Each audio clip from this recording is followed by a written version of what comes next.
What's up, y'all? It is a beautiful day here in Texas. We had a cold front come through last night, which was quite a bit violent, but now it's just a little windy and sunny and cool and dry. So I'm gonna get some bicycles down. So kids that are outside, everybody's trying to enjoy the outdoors because it'll probably be muggy again in just a few days.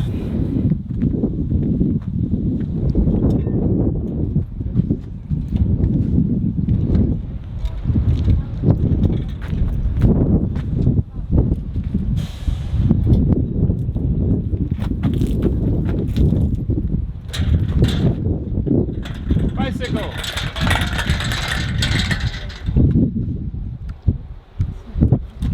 This is plus, and this down here is minus. I like it. Just randomly, wind just kicks up like crazy. This is the test of the microphone operating system. It's really windy out today, so who knows? Say something so I can hear it later. Say something so I can hear it later.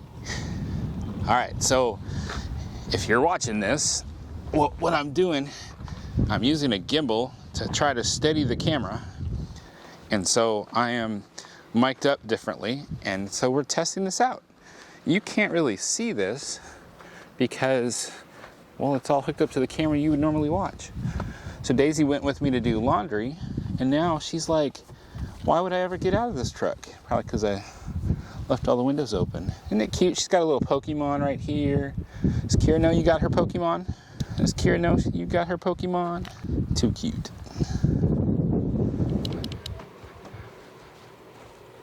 Laundry should be about done. I guess Daisy's going back to get the laundry with me. It's pretty cool, this little Washco app, keeping track of when your laundry's done. And I discovered that if you can pay with quarters still, and then scan the little QR code on the washing machine, and it will keep track of your time on your wash. So it has usefulness. This is a big park. I enjoy cameras. I enjoy playing with it. It is definitely an expensive hobby, that's for sure. I dabbled in woodworking for a little while. In our house, I had some pretty decent woodworking tools. I had delusions of grandeur of upgrading cabinets, building all new cabinets all from scratch, making all kinds of cool custom shelves. And it ended somewhere around the workbench that I built in the garage. I built a workbench that could actually fold up against the wall and had a custom, it was all set so that you could put a miter saw just right so that the two tables on either side could flow through. And then I built a huge rolling shelf, which if you go back and watch our video about going to the storage unit, you can see the rolling shelf is we still have it. It is at the storage unit. I was honored and happy to see that we went over to visit friends that were like 2 houses away from where we used to live. And the lady that bought the house still has the workbench that I mounted to the wall. Now we had a brokerage kind of in between her and us. We didn't sell it directly to her. And I was just thinking, I wonder if they're gonna come in there and just remove that from the wall. And I'm happy they didn't, because I put a lot of time and effort into that. So now she can come in there and she can loosen the little hooks and put it down, and she's got a workbench on the wall. And when she doesn't want a workbench, she can fold it up and it stays on the wall. She has more garage then. I was kind of proud of that. I'm trying to think of the other woodworking things I did. I erected a plastic shed in the back, which is pretty cool. It was made almost 100% of recycled materials. And it needed to be perfectly flat. So I bought all treated wood for outdoors and built a platform, put it up on cement. I want to say stabilizers. I've been in the RV too much. But I put it on the cement stabilizers so that nothing really touched the ground. Everything was made so that the rainwater and everything could flow perfectly underneath of it. And I built a bunk bed for the girls. The bunk bed's where it all started. I did that with a lot less tools. That's where I learned that I don't like painting. Painting is so annoying to me. Somebody else may love it, but all the sanding and all the painting, and no thanks. I like to build things, but there was way more time spent on sanding and painting than there ever was on building things. And I think that's really what pushed me to the edge of, I don't really like this. So when I wanted to start getting more into using cameras, I sold off a lot of my bigger woodworking gear, but I can honestly say that the camera gear is a lot more expensive. I guess where it may balance itself out is the fact that you need space and storage for all that big gear, and then the wood itself. Depending on what kind of wood you're using, there are some really nice wood out there that can be very costly. I've been to the woodcraft store. They had some really cool wood. There's even some wood that was purple. Wasn't stained. It's like, I want to say it was from Africa. And the tree just grows a purple wood. I thought that was pretty awesome. Taking woodworking stuff with you when you're on the road in an RV is pretty difficult. It could be done depending on what rig you choose. Like, I could see if somebody loved woodworking so much but wanted to travel and they don't have a big family, getting a toy hauler and using the toy hauler bay as a woodworking shop. Or like the family that I saw that had a Class A and then a big cargo trailer that they would carry their car in. Then when you arrive, you take the car out and then you have all your woodworking stuff stacked up in there, then you could do woodworking from the road. So there are ways to make this nomadic life work, probably just around anything, just as long as you remember there will still be limitations. It's not just like living in a house. I'd love to take you in with me, but I just don't ever know, is there people in there or not? So what do I have to get? So I've got one load in the dryer, and it's towels.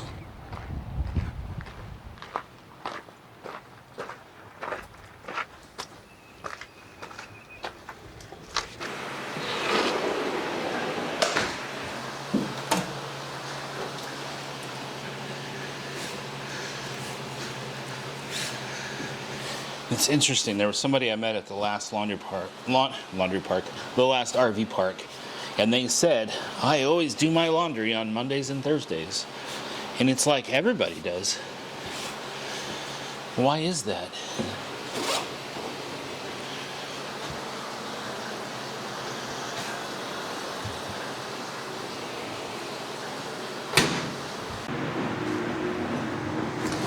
I think that's going to be it for me today. Did 2 loads yesterday, 1 today. The girls, I'm sure, need to do some. If I could do it the way that I would desire to do it, if I could do laundry the way that I desire to do it, it would be 1 a day, but it would be in a way that I could just walk to the laundromat. This park's pretty big, and that could be pretty difficult.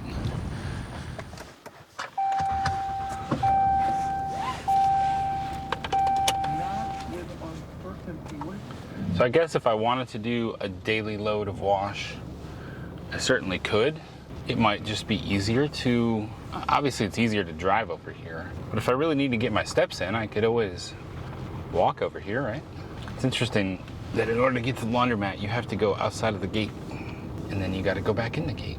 They change the gate code every week.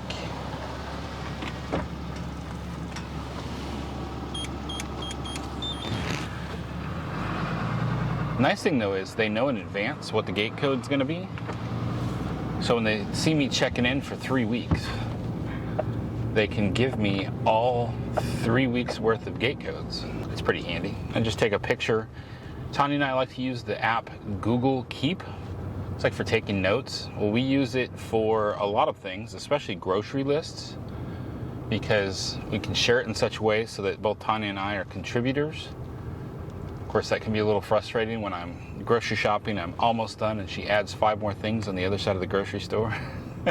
But you can, if you're using Google Keep, then there's like a little, like a push tab, thumb tab kind of thing, and you push on that, and you can pin it to the top. So right now I took a photo of all the gate codes, added it to a note in Google Keep, and then pinned it to the top. So every time I get back to the gate, if I don't have it memorized yet, I can just open Google Keep, and then it's like the very first thing I see is the gate codes. So it's definitely gotten quite a bit busier since we've been here. There's a lot more empty spots when we got here. There were some that came yesterday that were just for the day. This being such a big park, this is all one way through here, which is handy for safety and whatnot. But if you're parked kind of close to the entrance of this area like I am, it can get pretty annoying having to drive all the way to the back to find the two-way streets to get out. There I go ranting again. Let me stop.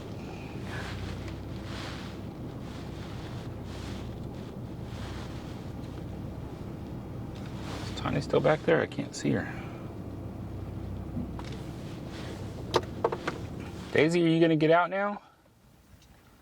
Or are you just going to stay in here?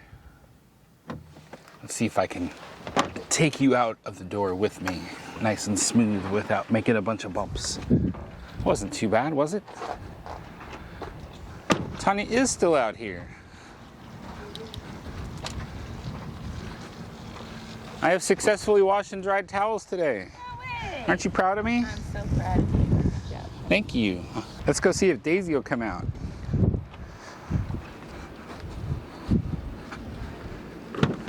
Will Daisy come out and play? Can Daisy come out and play? What is... Daisy has a necklace on. It's kind of tight. Is this the necklace that Grandma Sally gave Kira? Interesting. Talk about life with girls, huh, Daisy? Right? Look at that. She's got a little cross dangling on her neck. I did not realize that till just now. Oh, you like getting the loving. Oh, you're so sweet. You want to come out? Mom's outside and you can sit outside. Come on. Daisy, come on. Daisy, come on. Daisy. Come on. All right, we'll revisit this in a minute. I'm going to bring the laundry in. Laundry. Clean towels. Daisy, are you not coming out? Come on. Come on. Come on, Daisy.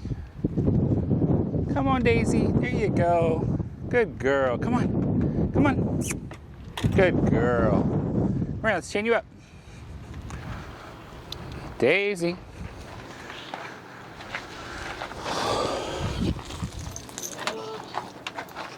Come here.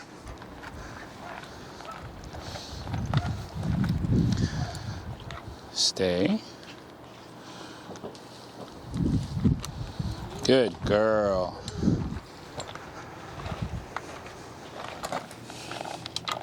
There you go, Daisy. There you go, Daisy. Oh, Daisy. Oh. Everybody loves Daisy. All right. Bought some salads last night. Bought some groceries last night, and then after that, Mom and I started thinking about our sodium intake. Don't you just love it when you just spend some money and then you start to think about the health stuff? Let's see. I got a Southwest style. It has 160 milligrams. That's not bad. And is that... Oh, that's 1 cup. There's 3.5 servings. I'll do the math there in a minute. 160... 190, 3 servings. So it's less than 600 milligrams to eat the whole salad.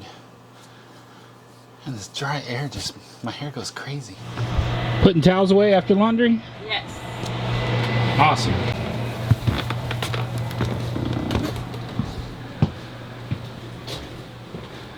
When the whole family wants eggs. I'm not. Trying to get everybody eating more eggs. Even though it is costly, they're really good for you. So I just kind of take everybody's order and just have to cook them one at a time. I really like this pan. It's a little thicker and it can hold its heat. And then for over easy, I can put that lid down on there and cook them a little better. I've always struggled with getting the egg whites to cook properly.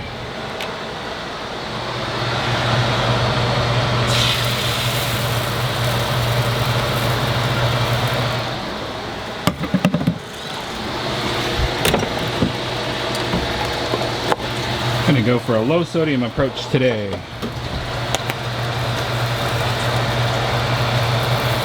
Whew, hope that wasn't too much.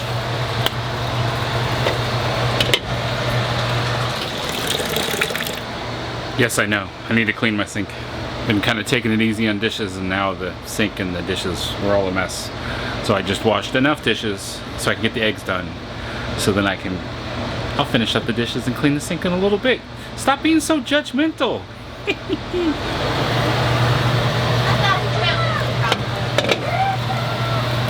Of course she's pacing. She's always pacing. Kira's screaming.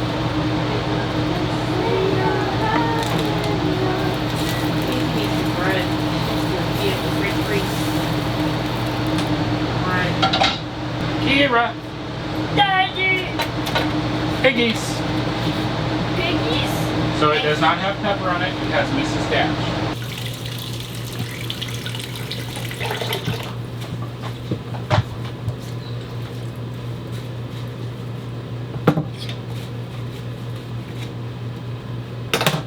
Okay, I washed almost all the dishes except for the Pokeball. I don't know how to clean the Pokeball. You just stick the brush thing off in there and swirl it around. How about Kira does it? It's not rocket surgery. It's not rocket surgery? Not rocket surgery. You gonna clean your Pokeball? Okay. Well, I cleaned up the sink. I made the sink look nice again. So Tanya bought this collapsible dish strainer. I wasn't sure how I'd like it, but I love it. She got it off of Amazon. I will try to find a link for y'all. It's got some of the lines and grooves down there. Little holders here for your silverware, and then it's got the little drip area right there, and it's allowed for us to have a little bit more area putting dishes here to dry while we are in between, so I don't have to stop washing and dry. I've got more area, because what I used to do is just lay everything across these silver bars, and I can still do that. If I've got a lot of dishes, now I can lay stuff there and here. Thanks, Tanya. You're welcome. You're my most favorite wife of all time, and there will never be another. Even if you die, there will never be another wife. Awesome. I'm a one-woman man. Yay. How's it going? Is it working well? Yeah. But what do we do about the straw? We just wash water through it. You know, hot soapy water? So how will we create the soapy water? Like put the soapy water in the ball? It's already in the ball. Yeah. She just needs to pour So it in like the straw. clean it all up as best you can, then put it all together and start running the soapy water through the straw? Take the ball that has the water in it, pour it down the straw. Scrub the outside of the straw, scrub the ends that you suck on with straw. Yeah, I know which way you put your mouth on. But sometimes you can like flip it over and make a whistle out of it. Well, I think our biggest concern is did bacteria grow inside the straw? And we want to make sure to kill the bacteria inside the straw so that you don't make yourself sick and have tummy aches. Right? You're doing good. You're doing good, kid. So the stuff that fell out of it. How are your tacos? Good. You put habanero sauce on them? Habanero sauce, the green stuff, right? Yep, the green stuff. And then cheese? Yep. Awesome. It looked delicious. And how did you like your eggs with Mrs. Dash? It was delicious. Hot sauce makes everything better. But we have to limit the hot sauce. Yes, it's a limited amount, but it was still delicious. So we discovered Tanya loves Frank's hot sauce, which is the original hot sauce for buffalo wings. Yes. I fell in love with Texas Pete's, which is, it's ironic or funny. Is it ironic? I don't know. It's not from Texas. It's from like North Carolina. Yeah, that's ironic. So there's 190 milligrams of sodium in a teaspoon of Frank's and 115 milligrams of sodium in a teaspoon of Texas Pete's. That makes Texas Pete's the healthy winner. Ding, ding, ding. Boo. The goal is we shouldn't be consuming more than 2,200 milligrams of sodium in a day. We're trying to start to pursue that. And boy, were we shocked after I bought some chili last night and found that a can of chili with beans had 1,900 milligrams of sodium. Oh my goodness. Well, here it is, the end of the day again. It's been a decent day. Nice weather outside. Got some laundry done without having to hunt for a dryer. Ended the day with being able to go sit in the hot tub with the whole family. Pleasant end to the day. It is Friday evening. Family's out there watching some Looney Tunes on the TV. I'm just going to wrap up some video editing for the day and then go to bed. We've got some potential friends. I say potential because the Fulltime Families chat I put out there, we've got a couple daughters that love Pokemon, and we got invited to go into town tomorrow to play a little Pokemon Go downtown. I'm gonna go see if potential friends. I'll let y'all have a good day. Stay safe. I'm talking to you. I'm trying to send you off with good blessings. Never turn down a blessing, even if it's said to you incorrectly. Just take it. Take the blessing. Remember, life happens. Don't let it stop you. Stay fresh, cheese bags.